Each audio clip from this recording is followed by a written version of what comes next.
एक बार श्री कृष्ण से अर्जुन ने पूछा, दान तो मैं भी बहुत करता हूँ, परंतु सभी लोग कर्ण को ही सबसे बड़ा दानी क्यों कहते? यह प्रश्न सुन श्री कृष्ण मुस्कुराए। उन्होंने पास में स्थित दो पहाड़ियों को सोने का बना दिया। इसके बाद वह अर्जुन से बोले, हे अर्जुन, इन दोनों सोने की पहाड़ियों को तुम गांव वालों को बांट दो।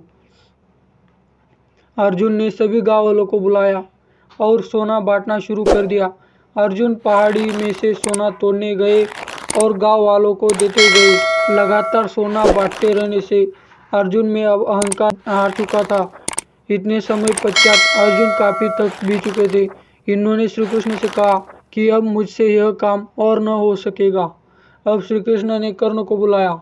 उन्होंने कर्ण से कहा कि इन दोनों पहाड़ियों का सोना इन गांव वालों को बांट दो। कर्ण ने गांव वालों को बुलाया और उनसे कहा, यह सोना आप लोगों का है, जिसको जितना सोना चाहिए वह यहाँ से ले जाए। यह देखकर अर्जुन ने श्री कृष्ण से जानना चाहा कि ऐसा करने का विचार उनके मन में क्यों नहीं आया। इस पर श्री कृष्ण ने जवाब दिया कि तुम्हें सोने से मोह आ गया था। निर्णय कर रहे थे कि इस गांव वाले की कितनी जरूरत है, उतना ही सोना तुम पहाड़ी में से खोदकर उन्हें दे रहे थे। तुम्हें दाता होने का भाव आ गया था। दूसरी तरफ कर्ण ने ऐसा नहीं किया। वह नहीं चाहते थे कि उनके सामने कोई उनकी जय जयकार करे या प्रशंसा करे।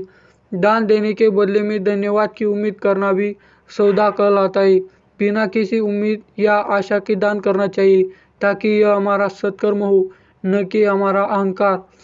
फिर अर्जुन के दिल में यही बात एक बार फिर आई और फिर से श्री कृष्ण को कहा कि मेरे बड़े भाई युधिष्ठिर तो सत्य के पुजारी है, साथ साथ दानवीर भी है।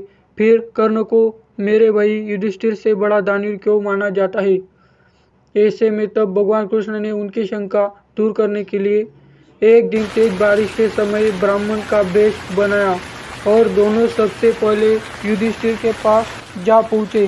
साधु के वेश में भगवान कृष्ण ने युधिष्ठिर से कहा कि हमें हवन के लिए सूखी चंदन की लकड़ियाँ की आवश्यकता है।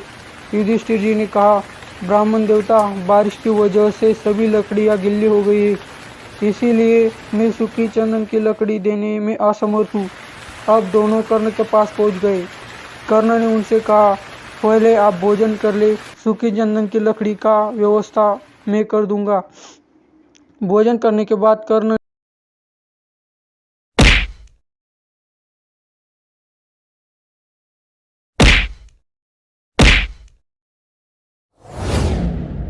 ने अपने मकान में लगे दरवाजे एवं अपने पलंग को तुड़वाकर उनको लकड़ी भेंट कर दी, जो कि चंदन की लकड़ी के बने हुए थे।